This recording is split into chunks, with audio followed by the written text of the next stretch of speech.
Hello everyone and welcome to Finspace. आज के इस वीडियो के अंदर हम बात करने वाले हैं क्राफ्ट्समैन ऑटोमेशन के आईपीओ के बारे में।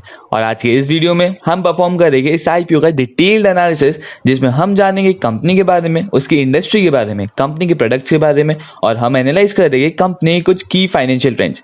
और इस पूरे एनालिसिस के बाद हम लास्ट में ये भी कंक्लूड करेंगे कि क्या आपको इस आईपीओ में इन्वेस्ट करना चाहिए या फिर नहीं, और अगर करना चाहिए तो क्यों, फॉर द लिस्टिंग इन और for the long term holding.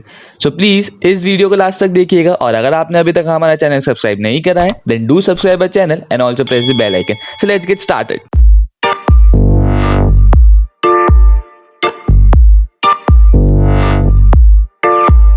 Craftsman automation limited 1986 के अंदर स्टार्ट हुई थी, और ये कंपनी मैन्युफैक्चरिंग के अंदर इन्वॉल्व है of precision components.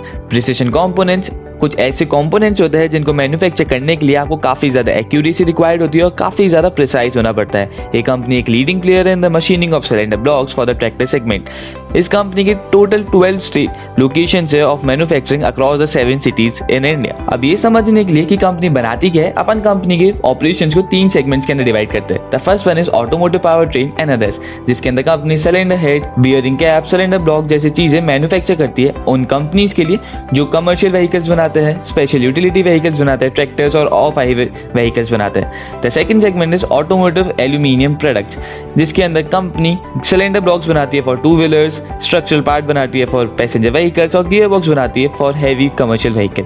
And the third segment is industrial and engineering.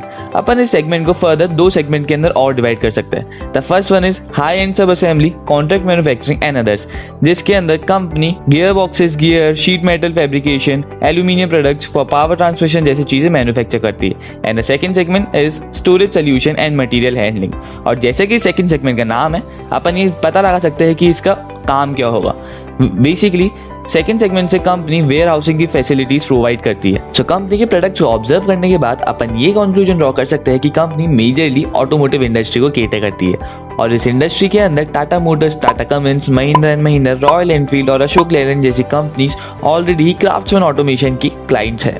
बात करें अगर अपन कंपनी की इंडस्ट्री की, सो इंडिया का प्रिसिशन इंजीनियरिंग का टर्नओवर 4415 CR का है इन फिस्कल ईयर 2019, और ये एक्सपेक्टेड है कि 2025 तक यही ग्रो होगा with the CAGR of 7%। India की ओवरऑल मैन्युफैक्चरिंग आउटपुट का ये इंडस्ट्री ऑलमोस्ट 4% तक कंट्रीब्यूट करती है। पर इंडिया में ऑटो कंपोनेंट्स की प्रोडक्ट्स की डिमांड के लिए ये एक्सपेक्टेड है कि 2020 से 2024 तक इनकी डिमांड इंक्रीज होगी विद द CAGR ऑफ 8%। बात करें अगर अपन कंपनी के बोर्ड ऑफ डायरेक्टर्स की, so mister Srinivasan Ravi is the chairman and the managing director of the company, जो कि कंपनी के साथ एकदम स्टार्टिंग से जुड़े हुए हैं। इनके पास 34 ईयर्स एक्सपीरियंस है for automotive industry. Mister Ravi Gautam Ram is the whole time director of the company, और वो कंपनी के बोर्ड को ज्वाइन करा था उन्होंने फैब 2014 में। इस कंपनी को ज्वाइन करने से पहले वो एसोसिएटेड थे with Caterpillar India private limited. Mister Uday Dhawan, mister Sundar Raman, Kalyan Raman, mister Chandrashekhar, Madhukar Bhide and miss Vijay Sampat are the other board directors of this company. नजर डालते हैं अपन क्राफ्ट्समैन ऑटोमेशन की स्ट्रेंथ्स और वीकनेस पे। कंपनी एक डाइवर्सिफाइड इंजीनियरिंग कंपनी है, और कंपनी के अपने कस्टमर्स के साथ काफी लॉन्ग टर्म रिलेशनशिप्स भी है। कंपनी ने फाइनेंशियल 1920 में अपनी ऑपरेटिंग एफिशिएंसी को भी इंप्रूव करा है। इसका पता अपन इससे लगा सकते हैं कि कंपनी का जो एबिटा मार्जिन है वो FY 1920 में सबसे ज्यादा इंप्रूव हुआ है across its peer group. But there are some risk for the company. Company एक कॉम्पिटिटिव बिजनेस एनवायरनमेंट में वर्क करती है, जहां पे मदर, सनसूमी और बॉश लिमिटेड जैसे मार्केट लीडर और मार्केट रनर अप ऑलरेडी है। ऑल्सो कंपनी जिस इंडस्ट्री में ऑपरेट कर रही है वहाँ पे कोई एक अच्छा एंट्री बैरियर भी नहीं है, यानी वहाँ पे न्यू एंट्रेंट से भी कंपनी को एक अच्छा कंपटीशन फेस करने को मिल सकता है। कंपनी मेजरली ऑटोमोटिव इंडस्ट्री को केटर करती है, और अभी कोविड-19 के कारण ऑटोमोटिव इंडस्ट्री पे काफ़ी बुरा इम्पैक्ट पड़ा है, और जब तक ऑटोमोटिव इंडस्ट्री पूरे ढंग से रिकवर नहीं करती, अपन कंपनी से भी एक्सपेक्ट नहीं कर सकते कि कंपनी अच्छा परफॉर्म करेगी। कंपनी अपने टॉप 4 कस्टमर्स पे काफ़ी ज़्यादा डिपेंडेंट है, और अगर कंपनी इन एनी केस उन टॉप 4 कस्टमर्स को लूज करती है तो कंपनी की फाइनेंशियल्स पे और कंपनी के ओवरऑल बिजनेस पे काफ़ी ज़्यादा नेगेटिव इम्पैक्ट भी पड़ सकता है। बात करें अगर अपन कंपनी की फाइनेंशियल्स की, कंपनी का रेवेन्यू, एबिट एंड पैट, ये तीनों ही लास्ट 3 साल से इंक्रीज हुए with the CAGR of -0.6%, 18.5% and 14.1%। बात करें अगर अपन कंपनी के ROCE एंड ROE की, देन ये भी फाइनेंशियल 19 के अंदर एक ग्रोथ दिखाता है, बट इन FY 20 अपन इसके अंदर एक डिक्लाइन देख सकते हैं, और इसका रीजन अपन पहले डिस्कस कर चुके हैं। कंपनी का CFO अपन पैट के अंदर फाइनेंशियल 20 में एक अच्छा इंक्रीज आया है। इसका मतलब यह है कि कंपनी अपने पैट को कैश के अंदर कन्वर्ट कर पा रही है, which is a good sign from the point of view of an investor.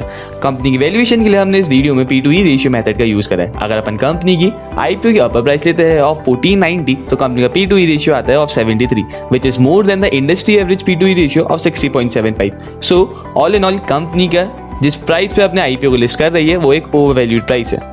IPO detail से पहले अगर आपने अभी तक अपना कोई डीमैट अकाउंट नहीं खुलवाया है या फिर आप अपने एग्जिस्टिंग डीमैट अकाउंट को स्विच करना चाह रहे हैं तो आप एंजल ब्रोकिंग के साथ अपना डीमैट अकाउंट एकदम फ्री के अंदर खुलवा सकते हैं। उसके लिए हमने लिंक डिस्क्रिप्शन बॉक्स में डाल दिया है और हम आपको ये रिकमेंड करेंगे कि जितने ज़्यादा अकाउंट से आप एक IPO के ऊपर अप्लाई करेंगे उतनी ही ज़्यादा प्रोबेबिलिटी बढ़ेगी आपको वो IPO अलॉट होने की। सो आप अपने साथ साथ अपनी फैमिली मेम्बर्स के भी डीमैट अकाउंट खुलवाइए। बात कर रहे हैं अगर अपन IPO डिटेल्स की, सो ये IPO ओपन हो रहा है मार्च 15, 2021 को और ये IPO क्लोज होगा मार्च 17 को। IPO की फेस वैल्यू ₹5 पर इक्विटी शेयर और IPO की प्राइस वेरी करेगी 1488 से लेकर 1490 पर इक्विटी शेयर। इसमें एक मार्केट लॉट है 10 शेयर्स का और आप मिनिमम एक मार्केट लॉट में इन्वेस्ट कर सकते हैं विद द अमाउंट ऑफ 14,900 और मैक्सिमम 13 लॉट्स के अंदर विद द अमाउंट ऑफ 1,93,700। ये IPO लिस्ट होगा on March 25, 2021 and basis of allotment date है मार्च 22, 2021। इस IPO का टोटल साइज है 823.70 CR। IPO के आने से पहले प्रमोटर्स की होल्डिंग थी 63.4% और IPO के आने के बाद प्रमोटर्स की होल्डिंग हो जाएगी 59.76%। सो इस पूरे वीडियो के एनालिसिस के बाद हम ये कंक्लूजन ड्रॉ कर सकते हैं कि कंपनी की जो फाइनेंशियल्स है वो एक एवरेज फाइनेंशियल्स है। कंपनी अपने IPO को जिस प्राइस पे लिस्ट कर रही है वो थोड़ी सी ओवरवैल्यूड है but it should not be a concern. Company का GMP भी अभी अच्छा चल रहा है। कंपनी ऑटोमोटिव सेक्टर को केटर करती है और ऑटोमोटिव सेक्टर की फ्यूचर ग्रोथ एक पॉजिटिव ग्रोथ देख सकते हैं अपन। So all in all in our opinion आप इस IPO के अंदर इन्वेस्ट कर सकते हैं for the short term as well as for the long term, but will still recommend you कि आप अपनी रिसर्च खुद करिए अपने सारे इन्वेस्टमेंट डिसीजंस के लिए और आपकी उन रिसर्च में आपकी हेल्प करने के लिए हम ऐसी वीडियो लाते रहेंगे। Till that time like our video, share it with your friends and family, do subscribe our channel and also press the bell icon. Thank you.